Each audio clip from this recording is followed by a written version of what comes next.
O meu pai escreveu: Não nos ligues. Não nos visites. Estás cortada.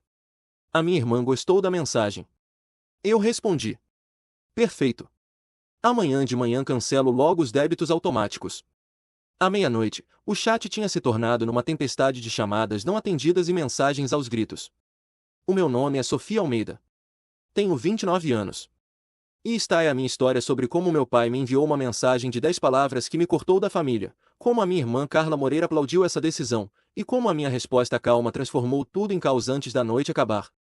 O que nenhum deles sabia era que eu tinha acabado de regressar de um almoço com o meu avô Manuel Vieira, e ele estava farto de me ver ser usada. A mensagem chegou às 6h42 da tarde, numa terça-feira. Eu estava a dobrar roupa, sem pensar em nada de especial. Depois olhei para o telemóvel. Não nos ligues. Não nos visites. Estás cortada. Pai. Pisquei os olhos, fiquei sentada um segundo, e logo vi a reação da minha irmã Carla Moreira, como se fosse uma piada entre amigos. Respondeu apenas com uma palavra: finalmente. E isso disse-me tudo o que precisava de saber. Não era só o pai. Eram os três, a minha mãe, a Carla e ele. Devem ter feito uma reunião de família sobre isto. Ninguém sequer tentou ligar antes de enviar a mensagem. Eu podia ter dito muita coisa. Não disse. Limitei-me a escrever: Perfeito. Amanhã de manhã cancelo logo os débitos automáticos. Juro que senti a passagem do silêncio para o pânico através do ecrã do telemóvel, porque havia algo que eles não queriam admitir: eu estava a pagar praticamente tudo. Luz, água, internet, supermercado. Alguns meses até paguei os impostos da casa em dezembro. Dava a Carla 250 euros por mês só para ela não me ligar a chorar a pedir dinheiro, dizendo que precisava para terminar as suas parcerias digitais. Os meus pais deixaram de trabalhar quando eu ainda estava na universidade. O pai saiu do emprego primeiro, depois a mãe uns anos mais tarde. Diziam que estavam cansados da rotina e queriam paz. Mas essa paz consistia em eu pagar as contas enquanto eles viviam de graça numa casa que nem sequer era deles. Faziam-me sentir que era o meu dever, que eu lhes devia isso. A única pessoa a quem alguma vez falei sobre isto foi o avô. No fim de semana anterior tínhamos ido almoçar. Eu nem tencionava falar do assunto, mas saiu-me em voz baixa, quase envergonhada. Ele ouviu, não me interrompeu. Depois disse-me apenas: para. Não abrandes. Não reduzas. Para. Pensei que estivesse a brincar. Não estava. O que eu só descobri no dia seguinte foi que a casa onde os meus pais viviam, aquela que eu pensava ter sido passada para o nome deles há anos, continuava a ser dele. Nunca tinha transferido a propriedade. Apenas lhes permitirá morar lá. Deu-lhes a oportunidade de serem adultos quando ainda estavam nos 40. Eles encararam isso como umas férias permanentes. Nessa noite, depois da minha resposta à mensagem do pai, o meu telemóvel explodiu. À meia-noite tinha já 14 chamadas não atendidas e mais de 30 mensagens. A minha mãe disse que eu não tinha coração. A Carla acusou-me de abuso financeiro. O meu pai escreveu às 2 da manhã a perguntar que tipo de filho abandona a própria família. Mas já era tarde demais. O avô já tinha tomado a decisão. O que aconteceu nos dias seguintes mudou tudo, não só para mim, mas também para eles. E eles não faziam ideia da tempestade que se aproximava. Na manhã seguinte, depois desse dilúvio de mensagens, parecia irreal. Mal dormi, o telefone a vibrar metade da noite com chamadas, mensagens e mensagens de voz que nem me dei ao trabalho de ouvir. O avô tinha me dito para ir ter com ele logo de manhã, e assim fiz. A casa dele estava silenciosa, quente, cheirava a café. Não fez conversa de circunstância. Nem perguntou como eu estava. Apenas empurrou uma pasta de cartão grosso pela mesa e disse-me para abrir. Lá dentro havia documentos mais antigos do que eu, escrituras de propriedade, papéis notariais, declarações de impostos. Passei os olhos pelas primeiras páginas sem absorver nada. Até que vi o endereço. A casa onde os meus pais e a minha irmã tinham vivido durante 12 anos. A casa que a família considerava para sempre. Aquela que eles fingiam que era deles. Mas não era. Era do avô. Sempre tinha sido do avô. Olhei para ele sem palavras. Ele começou a explicar, de forma calma e factual. Em 2013, os meus pais estavam, supostamente, numa fase difícil. O pai tinha abandonado o emprego. A mãe disse que não aguentava mais trabalhar. A Carla ainda estava na universidade. Pediram ao avô para ficar na propriedade dele uns meses. Ele concordou, a pensar que se iriam recompor. Talvez começassem a pagar uma renda simbólica ou ajudar com impostos quando se levantassem. Isso foi há 12 anos.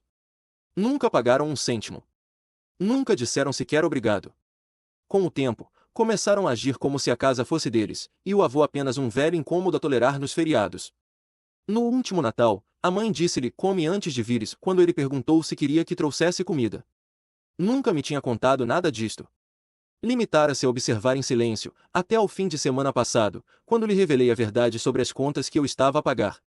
Depois apontou para a última página da pasta, uma notificação legal de término de ocupação. Datada, assinada, certificada, já preparada. 3 envelopes, um para os meus pais, um para Carla e um para outros ocupantes adultos. Legalmente, a Carla Moreira contava como inquilina dependente. O meu avô disse que eles já tinham tido mais do que tempo suficiente para se porem de pé sozinhos. Disse que estava na hora de se lembrarem do que custa a vida real. E disse outra coisa que me gelou. Eles não te vão agradecer pelo que fizeste. Vão odiar-te por parares. Perguntei-lhe se tinha mesmo a certeza de tudo isto. Ele respondeu que nunca estivera tão certo de nada. Que isto não era vingança. Era responsabilidade. Não o fazia por mim. Fazia-o porque era o que estava certo. Nessa tarde, as cartas foram enviadas. Primeiro, silêncio. Depois, ao fim da tarde, o meu telemóvel começou a explodir outra vez. A Carla publicou um screenshot da carta na sua história do Instagram, com um emoji a chorar e a legenda: "Estamos a ser expulsos da nossa própria casa como lixo." Foi assim que toda a família soube. Não por eles diretamente, mas por uma história cuidadosamente editada no Instagram. À hora do jantar, o meu telefone não parava de tocar. A tia Rosa ligou primeiro, depois o tio Paulo, depois a minha prima Daniela. Todos a perguntar o que se passava. Todos confusos, alguns zangados. Contei-lhes a verdade. Disse-lhes que os meus pais não tinham pago um teto sobre as suas cabeças há mais de uma década. Disse-lhes que eu andava a pagar luz, água e supermercado há anos. Disse-lhes que o avô nunca tinha passado a casa para o nome deles e que finalmente se cansará. Primeiro houve silêncio. Depois começaram as respostas. A Rosa disse que sempre se perguntara como é que eles conseguiam viver assim. A Daniela admitiu que pensava que os meus pais eram simplesmente bons com dinheiro. O Paulo disse que não estava nada surpreendido. Mas a Carla não parou. Nessa noite, deixou-me uma mensagem de voz a chorar, acusando-me de destruir-lhe a vida. A minha mãe enviou-me mensagens longas, acusando-me de ser uma traidora. O meu pai mandou-me apenas 3 palavras: "Foste tu." Mas eu não tinha feito nada. Não realmente. Apenas tinha deixado de pagar. No dia seguinte, as coisas passaram do privado ao público. A minha mãe decidiu escalar a situação de uma forma que nenhum de nós esperava e arrastou toda a família largada para a luta. E foi aí que tudo deixou de ser apenas um drama familiar e se transformou num espetáculo. Acordei na manhã seguinte com uma mensagem da minha prima Daniela que dizia apenas: "Já viste o Facebook?" Não, não tinha visto. Não verificava há dias. Entrei e a primeira coisa que vi foi um post público da minha mãe. Depois de décadas de sacrifício, fomos traídos por alguém que amávamos. Estamos a ser expulsos da nossa casa. Sim, da nossa casa, por manipulação, mentiras e ganância. Pedimos que respeitem a nossa privacidade enquanto tentamos sobreviver a isto. Por baixo do post havia uma foto da casa tirada com luz suave da manhã, como se estivessem a ser arrancados de um santuário familiar acolhedor. Os comentários choviam: vizinhos, parentes distantes, velhos amigos da igreja. Palavras como nojento, de partir o coração. Como é que alguém faz isto à própria família?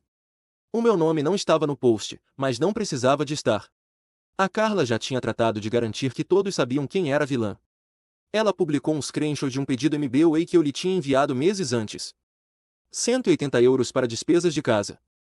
E escreveu por baixo: "É isto que a família faz quando só se importa com dinheiro." Hashtag inacreditável, hashtag ferida. Depois vieram as mensagens privadas. Desconhecidos, primos afastados com quem não falava há anos. Pessoas acusar-me de pôr os meus pais na rua, de destruir a família. Uma mulher, acho que tomava conta de mim quando era pequena, chamou-me parasita. Não respondi a nada. Mas o meu avô respondeu. Na manhã seguinte, ele enviou um e-mail para toda a família. Nem sabia que ele usava e-mail assim, mas usava, e bem. O e-mail tinha como título: Factos sobre a residência na Rua das Amendoeiras, 32. e expôs tudo como num documento judicial. Sem emoção, sem insultos, apenas pontos. A propriedade é legal e exclusivamente minha, Manuel Vieira. Permiti que o meu filho e a sua família vivessem lá de graça desde 2013. Não pagaram luz, água, impostos nem manutenção há mais de 10 anos. A minha neta Sofia Almeida tem suportado estas despesas do seu próprio bolso há pelo menos 4 anos, sem reembolso nem reconhecimento. Nunca existiu qualquer acordo legal ou verbal que transferisse a propriedade da casa. Eu emiti uma notificação legal de 60 dias para que a desocupassem. Esta decisão foi minha e só minha. O meu avô terminou o e-mail com uma única frase: ser família não isenta ninguém da responsabilidade. Isso calou algumas pessoas, mas não a minha mãe. Na semana seguinte, ela foi à igreja local, a mesma onde não punha os pés há 3 anos, e levantou-se durante a parte dos pedidos de oração do serviço para pedir apoio espiritual, dizendo que os filhos se tinham virado contra ela e que estava prestes a ficar sem casa. Uma mulher da igreja, Dona Margarida, que me tinha dado catequese quando eu tinha 8 anos, telefonou ao avô no dia seguinte a perguntar o que se passava. Ele contou-lhe. Ela pediu-lhe desculpa. Foi então que aconteceu algo completamente inesperado. 2 dias depois, alguém deslizou uma carta manuscrita para minha caixa do correio do apartamento. Não estava assinada. Lá dentro estava uma cópia de um post impresso do Facebook que a Carla Moreira tinha feito e apagado rapidamente, a queixar-se de que não ia arranjar trabalho só porque um velho queria fazer de juiz. Por baixo, o bilhete dizia apenas: deves guardar isto. As pessoas estão a ver. Não sei quem o enviou, mas significava uma coisa: nem toda a gente estava a engolir a história deles. E então, do nada, recebi um pedido de mensagem de alguém com quem eu não falava desde o secundário. Alguém que, de alguma forma, estava prestes a tornar-se parte de tudo isto de uma forma que eu nunca tinha imaginado. Essa mensagem mudou completamente a direção desta luta. E deu ao avô uma ideia que provavelmente não deveria ter tido, mas ainda bem que teve. A mensagem vinha de Ricardo Faria. Tínhamos ficado sentados lado a lado nas aulas de biologia do 10º ano. Mal falávamos naquela altura. Ele mudou-se para o Porto depois de terminar o secundário. Eu não via o nome dele há quase 12 anos. A mensagem dizia: olá, isto é um bocado aleatório, mas acho que fiquei alojado na casa dos teus pais pelo Airbnb em março. Reconheci a cozinha pelas histórias da tua irmã. Não percebi que era tua família até agora. Airbnb. Li a mensagem 3 vezes antes de fazer sentido. Aparentemente, os meus pais tinham estado a arrendar secretamente o sótão e parte do andar de cima de forma intermitente durante meses. O Ricardo ficou lá durante uma viagem de trabalho e disse que parecia um alojamento local normal. Entrada privada, fechadura com código, pequeno letreiro de boas-vindas com as palavras Refúgio das Amendoeiras. A Carla estava listada como anfitriã sob um nome falso. Ela até lhe deixou um livro de hóspedes para assinar. Perguntei-lhe se ainda tinha provas. Ele tinha. Enviou-me capturas de ecrã do anúncio, o histórico de mensagens e o recibo. Tudo ligado diretamente ao e-mail da Carla. As fotos no anúncio mostravam divisões da casa que ainda eram do avô. Divisões para as quais ele nunca tinha dado permissão para serem arrendadas. Divisões que eu tinha assumido que estavam a ser usadas apenas para rumos ou visitas. Quando contei ao avô, ele nem pestanejou. Disse apenas: vai buscar o livro de hóspedes. Não sabíamos se ainda existia, mas se a Carla tinha deixado um rastro em papel de rendimentos enquanto vivia de graça, isso mudaria tudo legalmente, porque não só ela estava a viver numa casa que não lhe pertencia, como estava a lucrar com isso. E isso complicava as coisas para ela. Enviei uma mensagem a Carla a dizer que ia lá buscar algumas das minhas coisas antigas. Ela respondeu apenas com uma palavra: está bem. Eu nem queria nada da casa. Só queria entrar. A porta da frente estava aberta quando cheguei. Ela não estava em casa. A minha mãe estava na cozinha, de costas, a fingir que estava ocupada. Não falou. Eu também não. Desci as escadas até a cave, e foi como entrar completamente numa casa de outra pessoa. Havia placas de boas-vindas em estilo de hotel, um expositor de folhetos preso à parede, um termôstato digital, um armário fechado à chave com a etiqueta: fornecimentos, não mexer. Abri gavetas, procurei debaixo dos móveis, nada. Depois encontrei uma caixa atrás da máquina de lavar. Lá dentro, lençóis, palavras-passe extra de Wi-Fi, formulários de avaliação em branco, e o livro de hóspedes. Estava cheio, páginas e páginas com datas, nomes, pequenos comentários. Obrigado pela estadia tranquila. Adoramos a localização. Muito acolhedor. Alguns escritos em letra cursiva impecável, outros a lápis de cera. Alguns com datas que coincidiam perfeitamente com as capturas de ecrã do Ricardo Faria. Fotografei cada página. Quando subi novamente, a minha mãe estava à porta de entrada, como se soubesse o que eu tinha encontrado. Não disse uma palavra. Passei por ela em silêncio e saí. Nessa noite, o avô e eu sentamo-nos e passamos tudo em revista. Ele ficou calado durante algum tempo e depois disse: Eles querem tornar isto público? Muito bem. Vamos dar-lhes algo de verdade sobre que falar. Na manhã seguinte, telefonou ao advogado. O processo de despejo já estava em curso, mas isto era diferente. Isto podia acelerar tudo, porque já não se tratava apenas de renda não paga. Tratava-se de lucro obtido com uma propriedade alheia, sem autorização. Prova.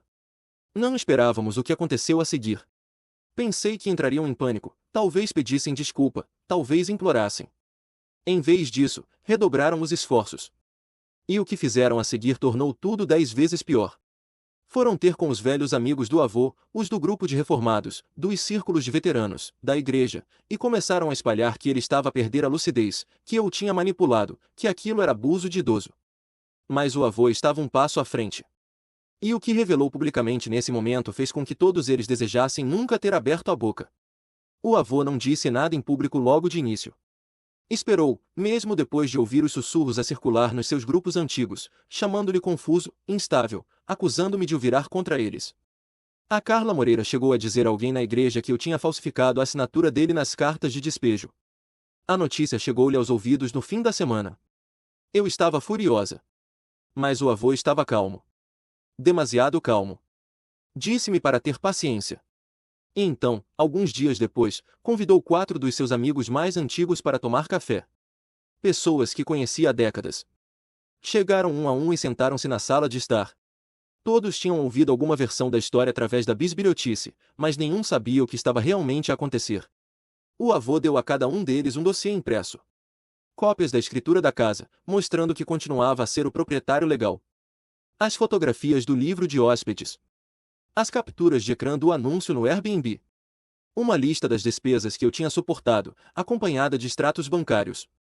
E, no final, uma carta notarial do médico dele, datada do mês anterior, a atestar que estava em pleno uso das suas faculdades mentais e totalmente capaz de gerir os seus próprios assuntos legais e financeiros. Disse-lhes, de forma simples e direta, que tinha cometido um erro ao dar ao filho e à nora mais de uma década de habitação gratuita e que não ia passar os últimos anos da sua vida a limpar os estragos de pessoas que nem sequer achavam que lhe deviam um obrigado. Eles saíram em silêncio. Mas, no dia seguinte, os rumores morreram. Assim, de repente. Como se alguém tivesse carregado no botão de mudo do drama familiar. No fim dessa semana, o advogado do avô apresentou o pedido para que o aviso de 60 dias fosse legalmente aplicado e encurtado, devido a subarrendamento não autorizado e abuso de rendimentos. O tribunal deu-lhe razão. Concedeu 14 dias, 2 semanas. Não sei bem o que esperava quando eles souberam. Gritos? Talvez um confronto à porta do avô? Mas o que recebi foi silêncio. Silêncio absoluto. Sem mais chamadas. Sem mensagens. A Carla apagou as suas histórias. A minha mãe desativou o Facebook. O meu pai não disse uma palavra. Dias depois, passei de carro pela casa e vi a garagem aberta. Caixas de cartão por todo o lado. Fitas adesivas. Cobertores velhos por cima dos móveis. Estavam a empacotar. Estava mesmo a acontecer. No último dia, eu não fui até lá. O avô também não. Não era preciso. Um vizinho mandou-lhe uma mensagem a dizer que eles tinham saído cedo de manhã, de cara fechada, mal falando uns com os outros. O carro foi carregado em silêncio. Ninguém acenou. Ninguém se despediu. Deixaram a chave da casa na varanda, escondida debaixo de um vaso de flores rachado. Nessa tarde, o avô perguntou-me se eu queria mudar-me para lá. Assim mesmo, disse que a casa seria minha se eu quisesse. Olhei à volta da cozinha dele, a pasta ainda em cima da mesa. Disse-lhe: Não. Eu gosto do meu apartamento. Gosto de pagar a minha própria vida. Não quero aquela casa. Nem com tinta nova, nem com memórias diferentes. Ele acenou. Disse que isso o deixava orgulhoso. E depois disse algo que nunca esquecerei. Agora eles vão viver como pessoas normais. Trabalhar. Pagar renda. Tentar. Não soava cruel.